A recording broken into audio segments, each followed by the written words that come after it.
Bonjour à toutes et à tous. Avant de commencer, pour me présenter brièvement, donc, je m'appelle Minjos Sephora et je suis actuellement en post-doctorat au laboratoire de psychologie et neurocognition de Chambéry.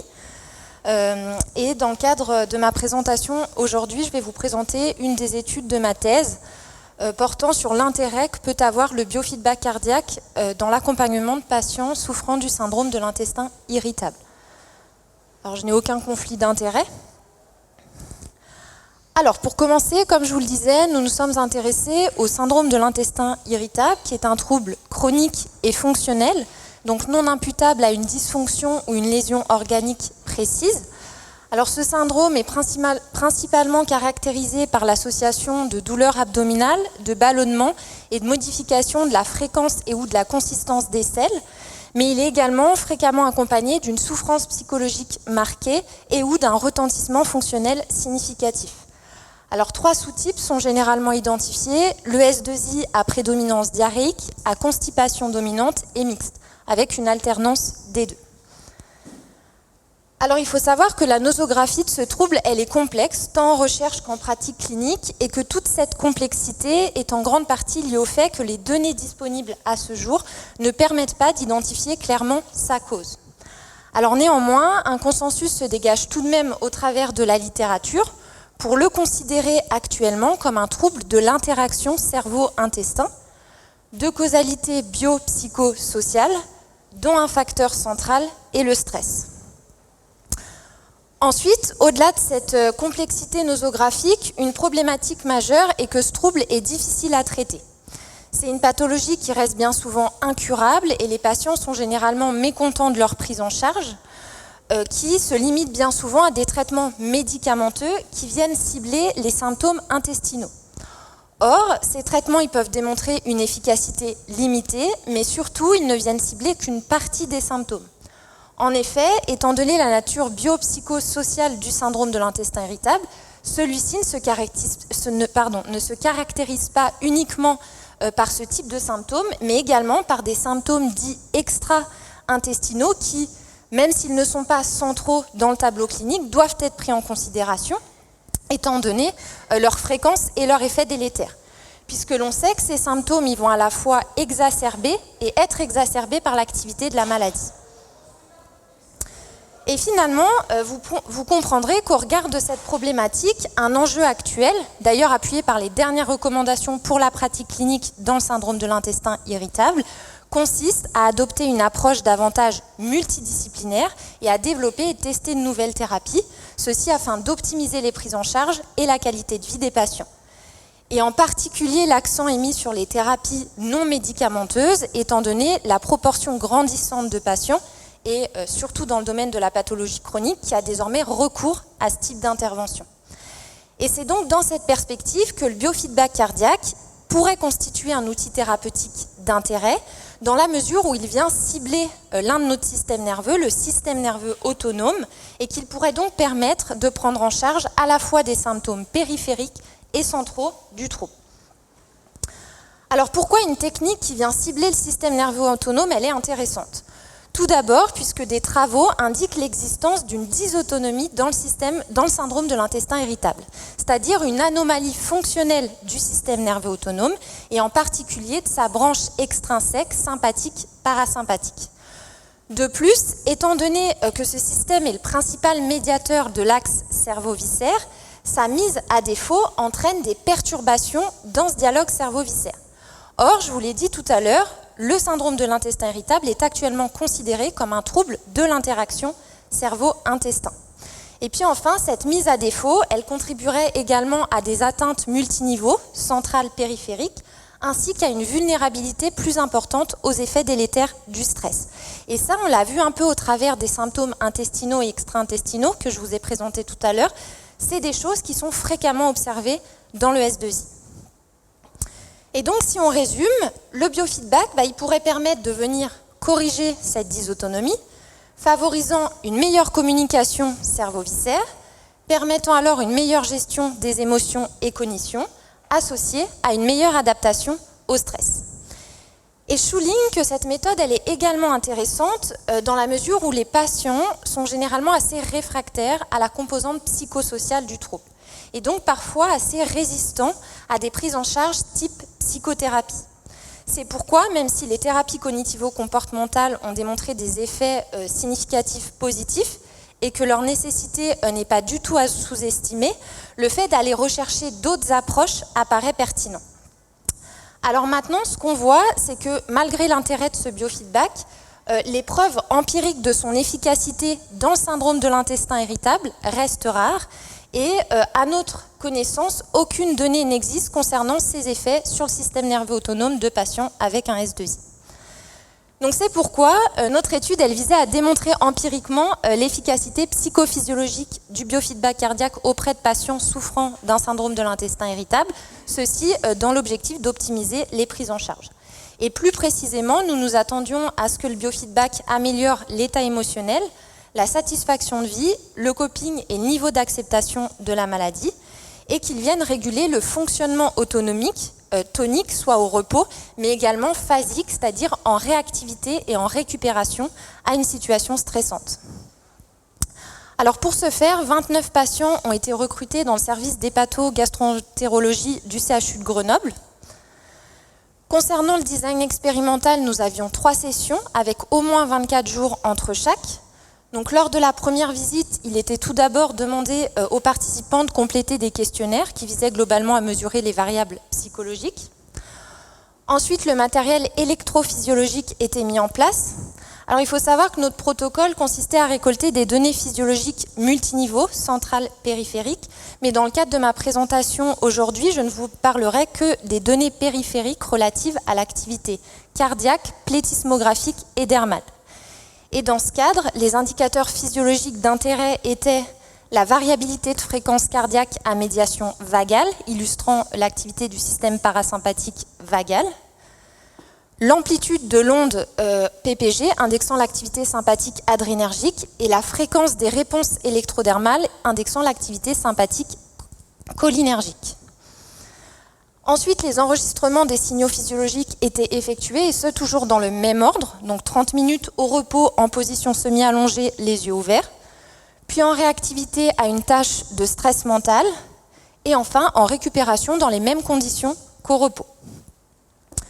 Après cette première session, une première période constituait une période contrôle où aucun exercice particulier n'était réalisé. Puis venait la deuxième visite, identique à la première, excepté qu'à la fin de cette session, une séance d'initiation au biofeedback était présentée aux patients. Alors concernant ce biofeedback, rapidement, je vais essayer de faire les deux à la fois. Donc, les sujets, ils avaient ce dispositif, donc qui se branche à un ordinateur comme une clé USB, puis ils viennent clipser ce capteur sur le lobe de leur oreille, et ça leur permet de visualiser en temps réel le feedback que vous voyez ici sur leur écran d'ordinateur qui est présenté sous la forme d'une courbe de variabilité de fréquence cardiaque. La consigne qui leur est donnée est d'ajuster leur respiration afin de transformer cette courbe, naturellement chaotique, lorsque l'on respire spontanément, en une courbe cohérente, soit la plus régulière et la plus ample possible. De cette manière, le rythme respiratoire va basculer sur ce qu'on appelle la fréquence de résonance respiratoire, généralement autour de 0,1 Hz, soit 6 cycles par minute en moyenne. Et ce rythme particulier, il va permettre de maximiser la variabilité de fréquence cardiaque à médiation vagale via un phénomène qu'on appelle l'arythmie sinusale respiratoire, et c'est cet état physiologique qui est appelé plus communément l'état de cohérence cardiaque. Somme toute, ça permettrait de stimuler les afférences vagales, contribuant à des effets centraux cognitivo-émotionnels. Venait ensuite donc la période interventionnelle, où là il était demandé aux participants de pratiquer le biofeedback à raison de 3 fois 5 minutes par jour, tous les jours pendant 24 jours. Et puis enfin, la dernière visite était identique aux 2 autres. Alors concernant les résultats, tout d'abord au niveau psychologique, on observe une augmentation significative de l'affectivité positive des patients après la période interventionnelle comparativement à la période contrôle. Associé à cela, une réduction significative du niveau d'anxiété a été mise en évidence. Et enfin, les patients présentaient un niveau d'acceptation de leur maladie plus élevé à la suite de la pratique. avec, comme vous le voyez ici, une diminution significative du score d'impuissance après la période interventionnelle comparativement à la période contrôle. La technique n'avait en revanche aucun effet sur les autres variables psychologiques. Ensuite, au niveau physiologique, notamment phasique, nos résultats montrent une réduction significative de la fréquence des réponses électrodermales pendant que les patients réalisaient la tâche après la période interventionnelle comparativement à la période contrôle, en faveur d'une baisse de la réactivité sympathique cholinergique à la suite de la pratique. De plus, cette fréquence des réponses électrodermales en récupération, donc après la tâche, a augmenté après la période interventionnelle comparativement à la période contrôle, illustrant une activité sympathique cholinergique plus importante en récupération à la suite de la pratique du biofeedback. Je souligne toutefois que ce résultat est en réalité lié au fait que, via le calcul de nos scores, il est lié au fait en fait que la fréquence des réponses électrodermales, elle avait déjà fortement augmenté après l'intervention, et on a testé les scores bruts et on n'obtenait pas de différence entre nos deux scores de récupération, comme vous pouvez le voir ici. Et concernant les autres mesures physiologiques, aucune différence significative n'a été observée. Donc pour résumer, la pratique du biofeedback pendant 24 jours, elle a permis d'améliorer l'affectivité positive et de diminuer l'anxiété de nos patients. Ceci en faveur de l'intérêt de cette méthode pour réduire la détresse psychologique des patients, ce qui permettrait, selon plusieurs travaux, de limiter l'aggravation du trouble et d'augmenter la qualité de vie. Les patients ils se sentaient également moins impuissants face à leurs troubles gastro-intestinaux, ce qui suggère l'adoption d'une meilleure stratégie de réévaluation cognitive permettant un meilleur ajustement à la pathologie. Et ça, c'est vraiment intéressant puisqu'on sait que les stratégies associées à une faible acceptation de l'impuissance et des croyances négatives sur la pathologie favorisent une évolution défavorable des pathologies chroniques. Donc ces résultats, ils sont prometteurs, mais à nuancer, puisqu'aucun effet sur les autres variables psychologiques n'a été observé, ce qui ne va pas dans le sens de certains travaux, mais tout en sachant que la majorité de ces travaux ne disposaient d'aucune condition contrôle. Concernant nos résultats physiologiques, donc ceux-ci laissent suggérer une atténuation de la réactivité émotionnelle des patients, ce qui est cohérent avec la réduction de leur niveau d'anxiété au niveau psychologique. Alors ces résultats, ils devront bien évidemment être répliqués, puisqu'ils sont difficilement interprétables au regard de la littérature, étant donné qu'aucune étude préexistante n'avait évalué cela dans le S2I. Ceci d'autant plus compte tenu de nos résultats sur l'activité sympathique en récupération. Et puis associé à cela, un résultat assez surprenant, c'est l'absence d'effet sur la composante vagale. Pour autant, ce résultat n'est pas complètement inconsistant avec des conclusions antérieures, ce qui questionne notamment sur les mécanismes d'action du biofeedback. En effet, on observe que l'amélioration de l'état cognitivo-émotionnel n'est pas systématiquement associée à des changements significatifs des efférences vagales, soit de la variabilité de fréquence cardiaque. Et une première explication plausible, c'est que les effets bottom-up ils seraient plus facilement détectables que les effets top-down. En effet, comme je vous le disais précédemment, cette technique elle va venir stimuler les afférences vagales, ce qui permettrait une meilleure intégration neuroviscérale, contribuant aux effets centraux cognitivo-émotionnels. Et ce n'est peut-être que de manière différée dans le temps que l'on pourrait objectiver des effets sur les efférences vagales.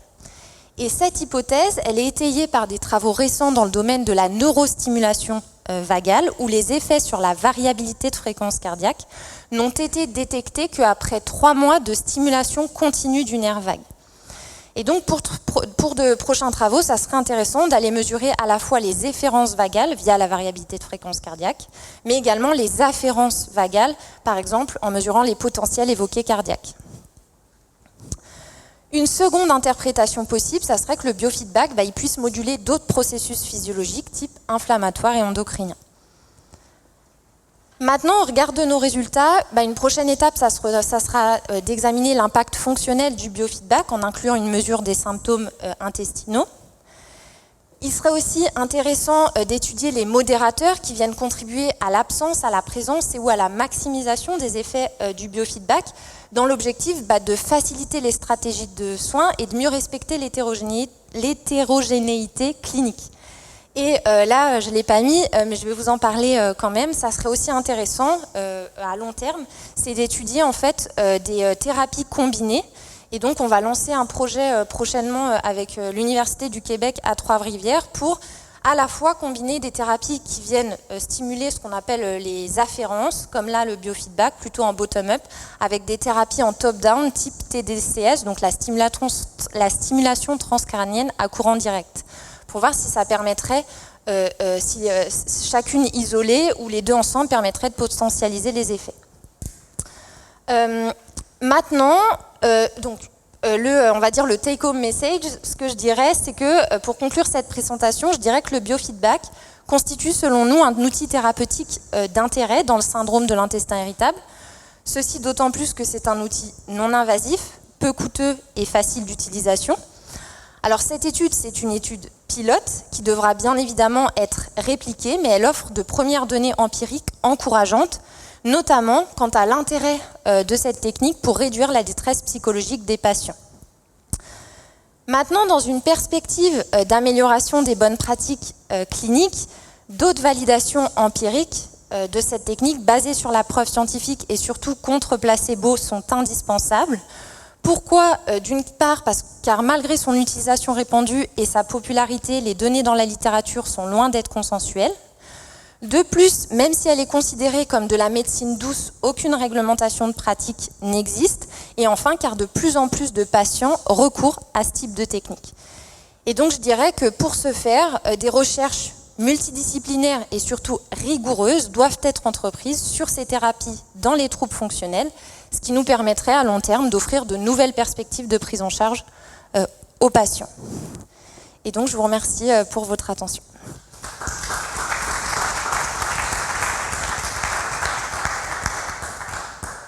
Merci beaucoup pour la présentation.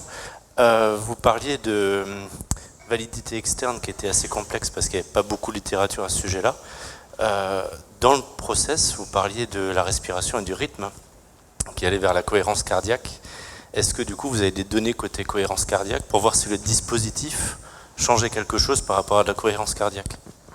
Vous parlez dans le syndrome de l'intestin irritable en particulier ou de manière... Oui, ou même dans le process en général, sur l'assertivité des gens, peut-être que ça change quelque chose, être sur un processus qui ressemble plus scientifique que psychologique quand on leur demande simplement de respirer en fait en cohérence cardiaque. Alors en fait, nous on a choisi d'utiliser du biofeedback cardiaque et non pas uniquement de la cohérence cardiaque, tout simplement parce qu'en fait la cohérence cardiaque, ils le mettent souvent, c'est à 6 cycles par minute. Mais en fait, en réalité, 6, c'est une moyenne. Pour rentrer, ce qui est important, où on s'attend à des effets physiologiques et notamment à stimuler les afférences vagales, c'est de respirer sur ce qu'on appelle notre fréquence de résonance respiratoire. Et ça, cette fréquence, elle dépend en fait du rythme de notre système intrinsèque cardiovasculaire. Elle est plutôt entre 4,2 CPM et 7,5 CPM. Ils ont choisi 6 en moyenne. Donc nous, en fait, on a essayé d'offrir, de tester le biofeedback pour mieux respecter la variabilité interindividuelle.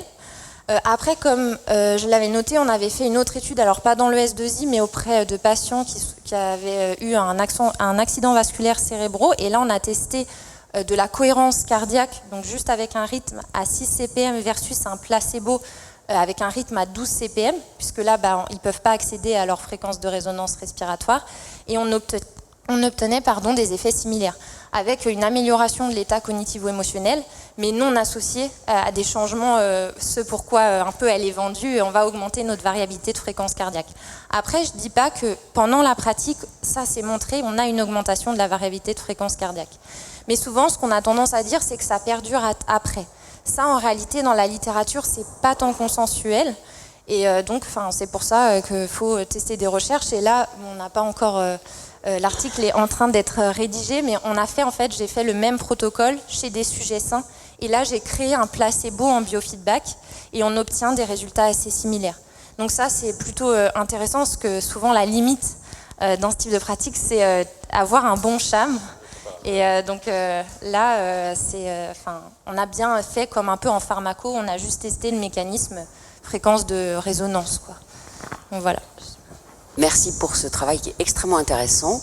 Moi, j'ai une question sur les patients inclus. Donc vous avez inclus 29 patients, mais il me semblait avoir aperçu avant un flowchart avec plus de patients en amont.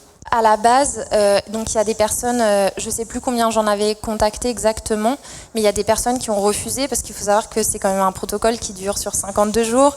On avait 3 heures de mesure parce qu'en fait, il faut placer cette étude. Donc là, moi, je vous ai présenté ces résultats-là, mais un autre objectif, c'est qu'on essaye de créer un indicateur de couplage cerveau, cœur, intestin.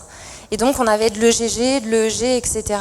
Et donc, c'est des mesures qui demandent beaucoup de temps. Et donc, il y a beaucoup de patients... Donc, ça leur demandait d'être très disponible. Mais il n'y a pas un profil que vous ayez pu identifier des refuseurs? Alors non, pas souvent. C'était plus par rapport à la contrainte. En tout cas, j'ai pas de données qualitatives là-dessus. C'est plus ce que j'avais. Et les personnes effectivement qui ont arrêté, j'en ai aussi qui ont arrêté en cours de route. C'est par effet de contrainte. Parce que bon, je leur disais, c'est vrai que là au niveau méthodologique, j'ai besoin, je contrôlais après qu'elles aient bien fait 3 fois 5 minutes par jour, etc. Et donc voilà, c'était souvent...